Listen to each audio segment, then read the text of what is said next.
We thank you for joining us from our nation's capital. We are joined by Shalonda Spencer. We've been trying to get this together for quite some time, and we are recording this for our friends at Rosa Scott, Ridgeland High School, Germantown High School, and for our YouTube channel.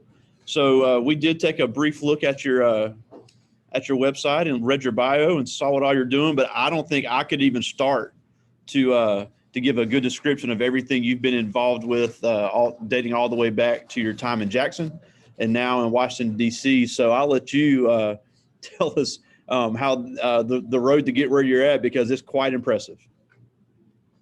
First, I want to say thank you so much for having me. Greg, I know this, I said, I thank you for being patient. My calendar is always swamped, but I'm always loving being able to speak with young people and getting them involved in the work that I do. Also, I'm a little bit under the weather, so if I sound stuffy, my apologies about that. So I am a born and raised Mississippian. I've been there, grew up in Mississippi my whole life, and I had a very interesting journey into the field of politics. I often say, torches are always passed down. And so my grandmother, who actually, when I was little, I used to always see her like in the political space. And they didn't have titles as organizers or anything like that back in the day. But as I grew older, I realized if I was to see what was she doing, like making sure, encouraging people to vote, especially Black voters, she was a community organizer in her own way. And so I always feel like, I kind of follow that path by just stumbling up on it. And it's funny because when I was a kid, I used to always say, I'll never go into politics, because I used to watch Law and Order. Law and Order was my favorite show, and it still is. And I was like, I'll never go into politics. I don't like it. And I ended up finding my passion for working for the city of Jackson while pursuing my master's degree in public policy and administration. And when I realized how important it is to be in the community and understanding these issues that are happening, it made my desire for public service for a long-term longevity career. And so I graduated with JSU with my bachelor's in criminal justice law, master's in public policy and administration. Now I'm currently at Syracuse getting my executive master's in international relations, because I am focusing now on foreign policy and international relations issues when it comes to women of color. I have an organization that is a global organization called WCAPS. It is Women of Color Advancing Peace, Security, and Conflict Transformation. And so this organization basically focuses on the advancement for women of color in the field. It was founded by Ambassador Bunny D. Jenkins, who now serves as the first African-American woman of Undersecretary of Arms Control and International Relations for the State Department. She was appointed by the Obama administration, and now she's working for the Biden administration. And so back in 2017, she has been in the field over 30 years. And so in 2017, she realized that there are not a lot of women of color in this space. And when she founded the organization in 2017, I was actually on the Hill, and I left the foreign policy space because I did not see people that looked like me at the table. And I felt like this space may not have been just not have been for me. So I kind of left and wanted to focus on the social justice work in local government and in community. But what I realized is that these issues are not just happening locally. These are global issues, and they're making global impacts all across the world. I mean, we saw it with Afghanistan, we've seen it with Russia and Ukraine, and now we're seeing it again with so many other issues, with abortion rights and all of that type of thing. So all of these things are universal, and they intersect with one another. And so my goal is to always make sure women of color have a seat at the table. I focus a lot on DEIJ in this field, and meeting with, in other NGOs and figuring out how do we bridge this gap of diversity and what does this look like for people of color. And so that's my work in a nutshell. I do a lot more after that, because again, this work is very, it takes a lot of time, it takes a lot of effort, and you have to love what you do in order to be here. So I'm very grateful for this position that I'm in, being executive director, and I'm looking forward to many years. I just actually approached my first year last week. So thank you again. And the fact that it's only been a year and y'all are already grown so fast is incredible. It wouldn't strike somebody as a 1-year organization. Now one thing you did hit on is that you're really big on on voting disparities of women and minorities. And one thing I've always been big on, I always tell people, I don't care what color you are, if you don't take your right to vote seriously, it hurts the entire community. And one thing I've never done, I've never told a single student or a single person how they need to vote. I just told them they need to get the butt in there and vote for somebody. Now, one thing, a few years ago, the Supreme Court Justice here in Mississippi, Jim Kitchens, spoke to our Velma Jackson group, and this was his quote to our young people. He said, "Because if you don't vote, if you don't use your right, you're spitting on the grave of so many people that died for you to have that right." And I never thought about it that way, because obviously being a white male, I never had to deal with that stuff. But that is something that has just come about in the last 30 or 40 years, that, these kids need to know that it's very important to make sure they're using that right. And I know we have all ninth graders here, so they're not quite old enough to vote, but we have a state election coming up that's extremely important. The state and local elections are, at least to me, in my opinion, more important than the national elections, because the federal government, Mississippi's way down the list, but the people that are running here in your local areas, no matter where you live, is just so important for you to be involved.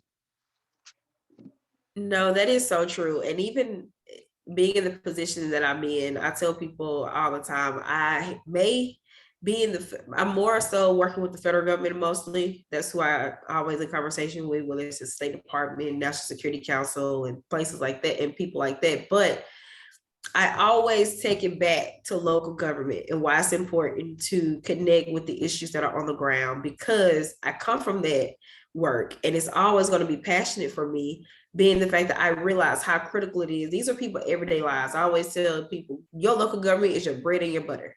That's what it is. And when you look and realize that these are the people who make decisions for you every day, the federal can make a law, create something. I mean, we see it right now with healthcare.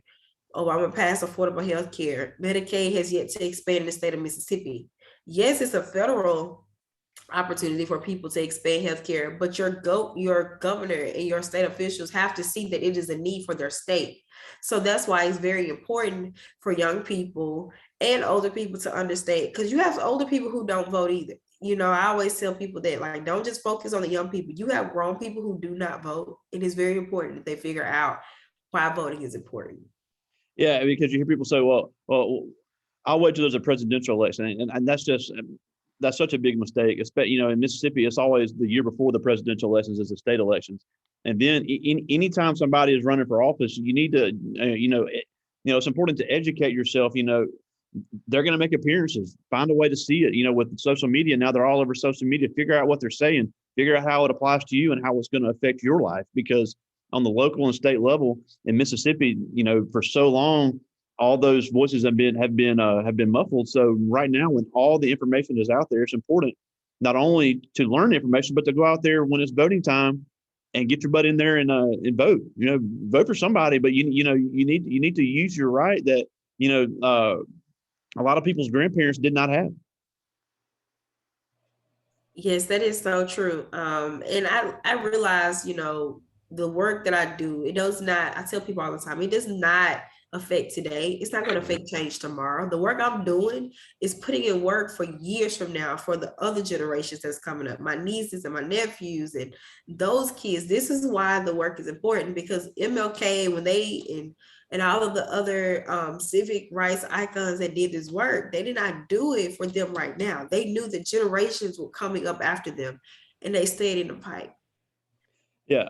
Now, one thing I also wanted to talk about was your experience at Jackson State, because we have several students come out of an all-black high school like this, and they say, well, I want to go to a PWI. I'm sick of going to a black school, which to a certain extent I can understand, but it's important to realize Jackson State has some great academic programs and a great college experience. And also, you were a pre-law major, but that does not necessarily mean you are an attorney. I think there's a lot of confusion about that. People hear pre-law and they think that the only job you can do with that is being an attorney, and that is not the case. So I want to hear about your Jackson State experience and what exactly all you can do with a pre-law degree other than being a practicing attorney. So it was in criminal justice, but I took a lot of pre-law classes. So it's like kind of a semi-minor. So, but my bachelor's degree is in criminal justice. I will say this. I know Tougaloo has a pre-law program. I think they're one of the only HBCUs in Mississippi that do. And so I just want to make that correction. And I tell people all of this, I tell students, especially Black students, I would not be where I am if I had not received my education from Jackson State. And I say that because I had friends who went to PWIs and they had a ball. I went to Jackson State and I had a ball, but I literally, HBCU brings out another side of you as a Black kid and a Black student when you going in at 18 years old. You don't no longer, your professors become like your parents from home or your mentors, and they literally have long lasting relationships. I have two of my professors are still my mentors right now. And that was back in 2008. And we probably check in maybe once or twice, maybe 3 or 4 times out of the month, you know? And so that check-in is really like checking my post, see how I'm doing. And I also believe that mentorship is, is versatile. So I sometimes reach out to my mentor and just check to see how they're doing as well. And so those relationships has helped me navigate my career. It has helped me make decisions on my career trajectory. It has helped me move and relocate from place to place, because if you know me, I definitely move a lot. And it's because, I always go after the opportunity that I think that is best for me at the time. And it is also important because it's nothing like a life-changing experience. And an HBCUs give you life-changing experience. It gives you long-lasting relationships. It gives you an education that you've never even thought of, depending on the program that you're in, because you have professors who truly take the time to care. You're not just a number on the roster, you're actually a name. And there's just so much that goes with it when it comes to why it's important to go to an HBCU. And I just remember that was schools that did not allow Black people to go into them. So I decided to choose a school that have always welcomed me as a Black student and will also welcome other students to come. Yeah, and that's important too, because, and I saw this on the news this week, the president of Tougaloo made a great point. She said, historically Black does not mean exclusively Black, because Jackson State has an unbelievable international population where you would get to be around students from all over the world.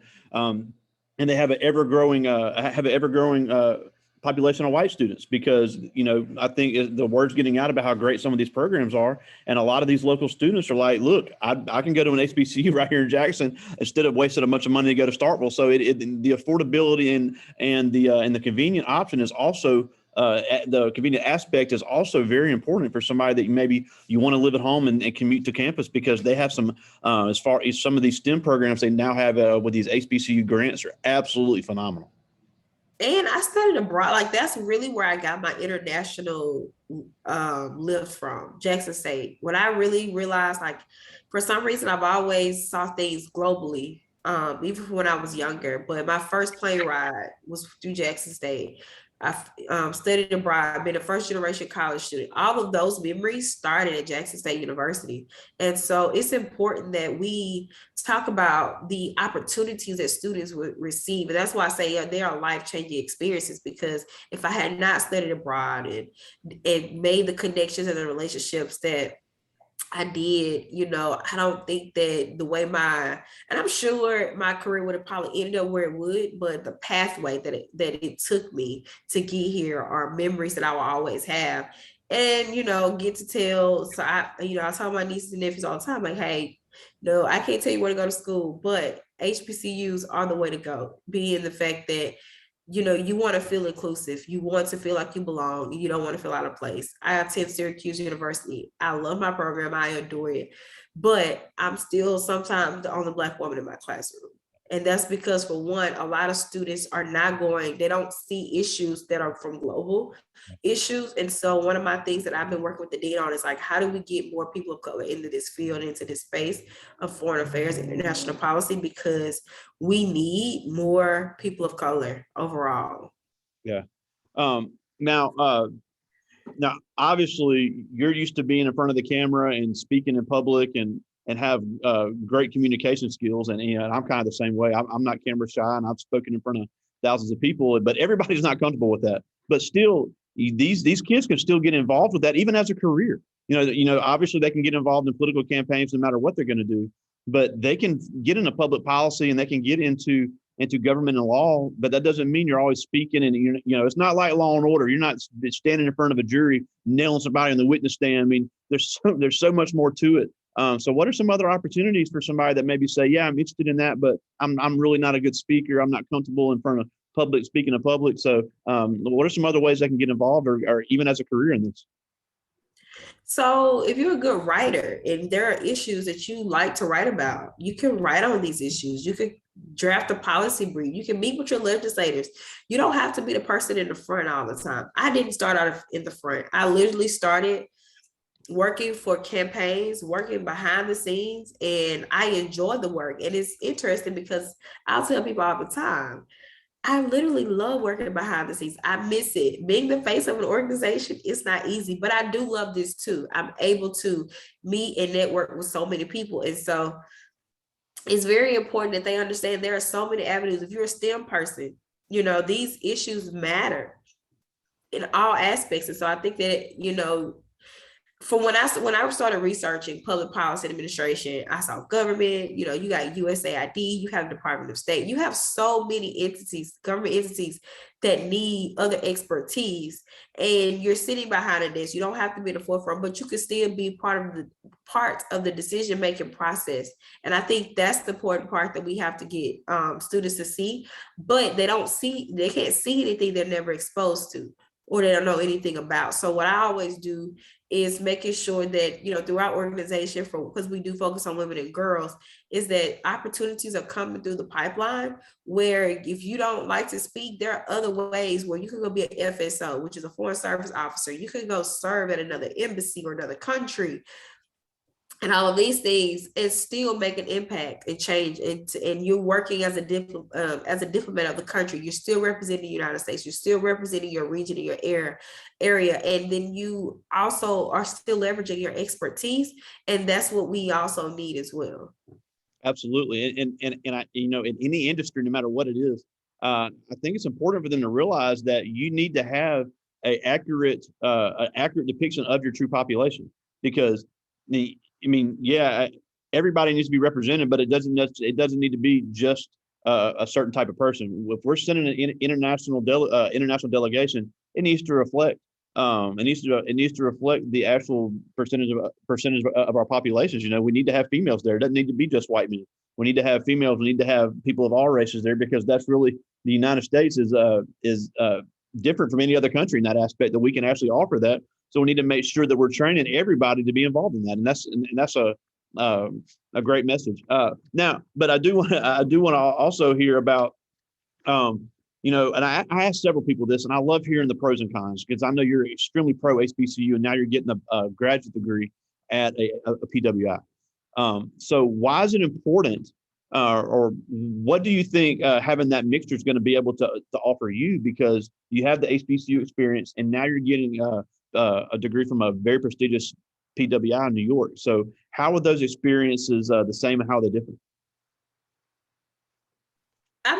I say it's okay to diversify your nothing is wrong with diversifying your degree, career degrees or anything like that. If you attend a PWI and that's where you found probably the best scholarships, the best money, hey, by all means go. I never tell anyone, hey, choose this, because at the end of the day, it's about financially. And two, for me, some of the pros that I do see for me is that these are experts in my field of study. There's not a lot of people of color who are teaching international relations and foreign policy. And so I get that at Syracuse, and it's been an amazing experience. That's awesome. I do have some questions from the kids, and some of these are incredible. And I didn't coach them on any of these. This is all coming from them. This is all ninth graders. This first one's tough, and I never thought about this. This is Eddie Myers, and he asked, as a Black man, why do you think so many Black men are hesitant to vote for their rights? Because they've never been represented. Black men, I had a conversation a long time ago with my brother, and he knows I'm into this work, and he asked me a question. one day. He said, what policies often reflect Black men? There's never any legislation that will pass or has been proposed where Black men will have rights. Black men has a freedom of, their freedom of being a Black man in this country. And we've seen historically a system that always have, dehumanized Black men and Black women. But you see issues that women are fighting, right? You see where, organizations like ACLU, Mississippi Votes, who are, in Mississippi, and Mississippi Black Women's Roundtable, all these organizations who focus on women's issues. Besides Big Brother and Big Sister or something, or maybe BGC, Boys and Girls Club, no organization, there is not one organization that I've witnessed that focuses on Black men or Black men's issues, because they do have them. One thing we've seen right now over the course of years is Black men talking about mental health. And so I think that for me, we have to figure out, how do Black men see themselves in this country? And until Black men see themselves as humans, you're going to always hear the pushback of, I don't need to vote, I don't care, this doesn't bother, this doesn't affect me, so why should I be involved? And that's we're going to see in a repetitive cycle. Yeah. That's a great answer, and I'm glad we got kids thinking about this now. This is Lacuria Luckett, and she asked, what opened your eyes and made you want to use your voice to fight for social justice? For me, it was my upbringing. I come from a very poor background, very, marginalized community, first generation, like everything, that's breaking a lot of barriers. And so because of some things that I experienced as a kid growing up, I didn't have anybody to fight for me. For one, I didn't speak up as much as I should have. And I held on to those issues, and it reverted over to, carried over to my adulthood. And so when I started seeing how certain careers can allow me to use my voice, but I've always spoken, I've never just fought for myself, And so over the years, I saw myself calling things out. I started becoming more conscious and aware of stuff. And I'm like, this is my path. This is what I want to do. And I always want to make sure that I'm speaking on behalf of so many girls and boys. And you know what I'm saying? Because just like women experience, molestation and rape, young men are experiencing it too. It's versatile, and all these issues intersect with one another. And I feel like my ancestors who went through 400 years of slavery combated white supremacy issues. Then we went through the Jim Crow era, civil rights era, wars of mass destruction and all of those things. I have no other choice but to wake up every day and do this work. It's who I am, it's who I always will be. And it's part of the legacy that I want to leave, leave on this earth. That's awesome. Now, that's a great segue into this next question. This is Leonard Garrett, and he asked, when your job gets hard, how do you overcome the obstacles?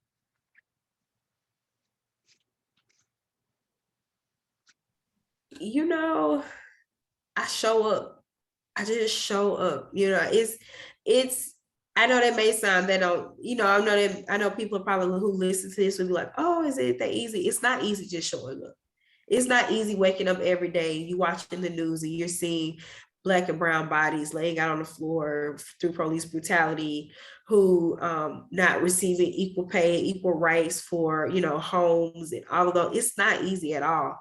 But I have to just wake up every day and show up, because if I'm not in that room, if a person of color, me as a Black woman, is not in that room, then I can't have an expectation of someone else if I'm not doing my part. And so for me, it's about doing my part and making sure that the next generation see another Black woman in the room that looks like them, who's advocating for them. Because I tell people all the time, just because the room is diversified by people of color does not mean everybody come from the same experiences. Absolutely. Diversity is also about social economic status and education and all of those experiences. And so it's not a checkbox because you have someone in there that looks like another Black person or a Latina or Asian American or anybody like that. No, these people come from different backgrounds. And until we start having those conversations on what diversity look like from a social economic status, besides color and race, then we're going to always be where we are. And so for me, when it gets hard or when I get tired,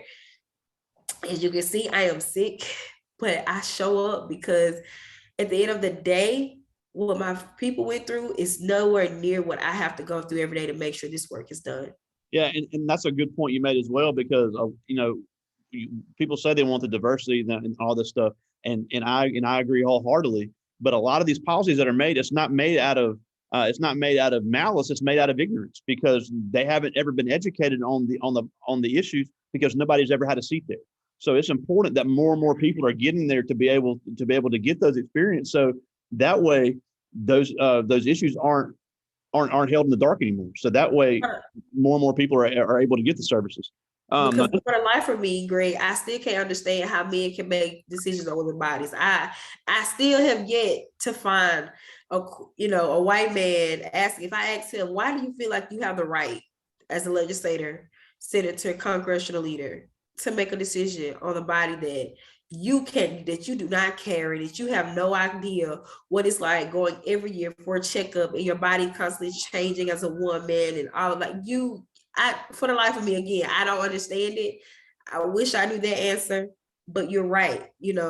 We have to, and that's why it's important that we continue that fight. Yeah, and just me myself, when I was able to actually hear about some of the health risks that some of these women have gone through, it was eye-opening, and it's something that needs to be talked about, and needs, I think, and I'm, and again, I don't push kids to think one way or the other, but I do think they need to understand that there are important sides of the issue that maybe haven't been brought out, because there are absolutely real health risks. And actually, a former student of mine this past week had a pregnancy issue, and she was going to have serious health risks if the pregnancy was not terminated.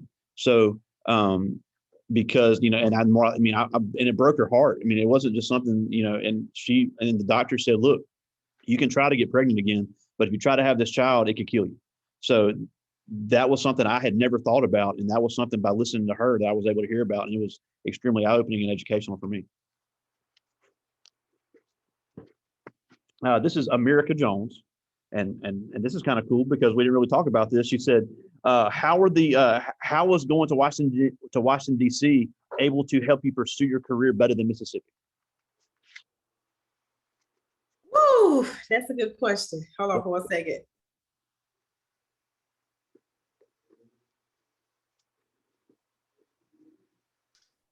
So, I don't ever want to deter a young person from working in Mississippi. I started my work in Mississippi. My work in Mississippi led me to where I am today. Honestly, I remember talking to the ED of the organization before me, and she told me one of the reasons why I chose you is because you weren't your typical DC candidate, right? Yeah. And I had the diversity. I know what it's like on these issues, not just from an international aspect, but also from a local background too. And so Mississippi taught me a lot. I'll forever owe Mississippi a lot for everything they have done for me through working on some of the issues that I've had the privilege to work on, working with some of the amazing people and organizations. And so I'll tell young people, if you're in Mississippi, start now. Get acclimated to some of these nonprofit organizations. Find yourself volunteering, and don't think you're too good to volunteer, because I'm gonna be honest with you. This work, you're gonna do work for free first before you start getting paid. It's just part of the game. It's part of the political. That's pretty much in any field. Yeah. And so get involved now, because the way you get involved now, it will land you places you never thought you would go. I mean, I've been to some of the amazing places. I've just left Bogota in January. I'm getting ready to go to Colombia, for those of you who will be listening. And so I've traveled the world, but I did all of that because I got my basics, and I got my start in Mississippi. And I remember when I started working for the local government, I was working for Councilman at the time, Keith Stamps, and he asked me in my interview, what are you gonna do? I said, I'm gonna work in DC one day. He was like, what are you gonna do? I said, I don't know yet, but I'm gonna work there. And so I didn't have a chance to not work here one time, but I worked here twice. So this is my second rodeo in DC, and working in the federal government has been amazing, because I don't work in the federal government.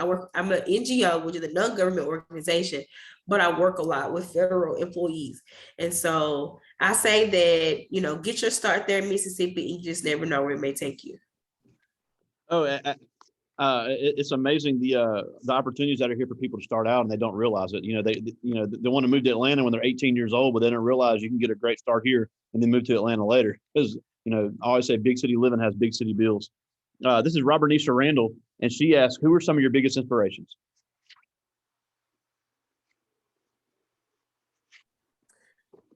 So I have a lot of people that inspire me on a daily, from my friends who have been believing in me since day one, from a very close, great friend of mine who has truly, like, he's always have invested in me in so many ways and believed in me. So my inspiration truly comes from my inner circle. It does not mean that you have to have all the big names to call out every time someone asks you who inspires you. The people who that inspire me are those who hear me when I'm crying, when I'm frustrated, when I'm like, I don't know why I'm doing this some days. Why am I here? What's going on? Look at this bill. I'm frustrated with CNN. I can call people and I can do my rant, cuss at the TV sometimes, do all of these things. And those are people who are in my inspiration because they understand and they motivate me and they keep me going. But if I could think of people who are iconic, Angela Davis is who got me back into this career. When I read the book Freedom is a Conscious Struggle, which was recommended by my great friend Arika Bennett, it changed my whole life on how I see these issues and the intersectionality that they have. And so I just feel like, for me, my inspiration just comes from my everyday living of people that I'm surrounding myself around. That's awesome. I just got one more from the students, and this is Sanaja Johnson, and this is awesome. She asked, "How does it feel when you're doing something big for yourself, but you came from a place where nothing good happens?" These kids get in my business. I'm just, you know, I remember maybe, and I was thinking about this yesterday when I was getting ready to go to a gala this weekend. And somehow it came to me, my sister, her senior year of high school, she wrote a paper on who inspires her. And she wrote a paper about me. It was about myself. Wow. And at this time, I was really trying to figure my life out. I felt like I hadn't accomplished anything. I had graduated college. I wasn't even working at the time when she wrote this paper, as a matter of fact. And I felt that was probably one of the lowest moments of my life. And so, and she called me and I remember her telling me, "Yeah, I wrote a paper about you, like you've been my hero." And I was like, oh my gosh, like, are you really serious right now? And I realized that people are always looking and always watching, even when you're at your lowest, right? And so, even coming from the background that I came from, I knew that I continue had to be a hero, not just for myself, but because I do have a little sister who thinks highly of me, who she see every day push through these obstacles and trials. And it keeps me going because if I ever get down, if I ever feel like, where's my hope? I think about that paper and I don't, and I think about the words that she told me. So I feel like for me, it's truly continuing to know that I don't do this for me. I do this for other Black girls who need to see that there are other Black women around this country who you can be anything you want to be. And that's what I'm a firm believer in. Wow. Well, before we go, we're almost out of, and we thank you so much for making some time for us. But you said yourself that you grew up right here in Mississippi with nothing, and you said first generation college student, and now you've been to Philadelphia, and your resume just speaks for itself. You've been all over the country, all over the world. Now you're in Washington D.C., and you were a young Black kid in Mississippi, just like these ones here. So, what can they do to follow in the footsteps of someone like you, coming from the same circumstances? You got to find your own motivation. I didn't have no one inspiring me when I was a kid. I didn't have no one to look up to. I didn't have that person to say, "Hey, I want to do this." And so I told someone a few months ago that I found my motivation. I found it through the struggle. Turn your trials and turn those things into a story. And that's basically what I've been doing. I've been writing with the grace of God Almighty, writing my story and not letting anyone control that narrative for me.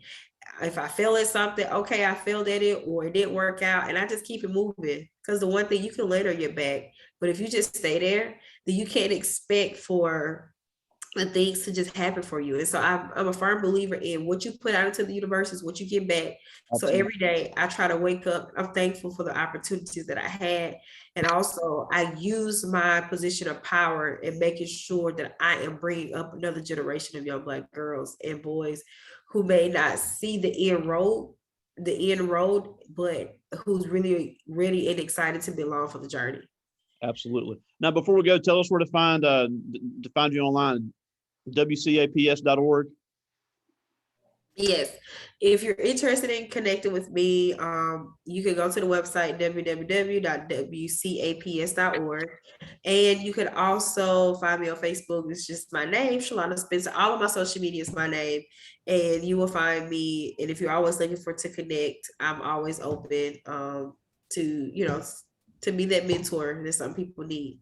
Absolutely. And a great social media follow as well. So I'd encourage all the young people to make sure you follow Shalonda Spencer. And for more information, obviously, WCAPS.org. There's a lot of good stuff you guys are doing all over the country and all over the world. But again, thank you so much for joining us today. I know you weren't feeling well, but we've been trying to do this for a long time. We finally got a chance. Thank you so much, Greg, for having me. And again, whenever you're in town again, we got to have you on campus. Okay, so we'll talk about it. I know it'll be a while, but our COVID restrictions are lifted. I'd love to have you on campus next time you're in town.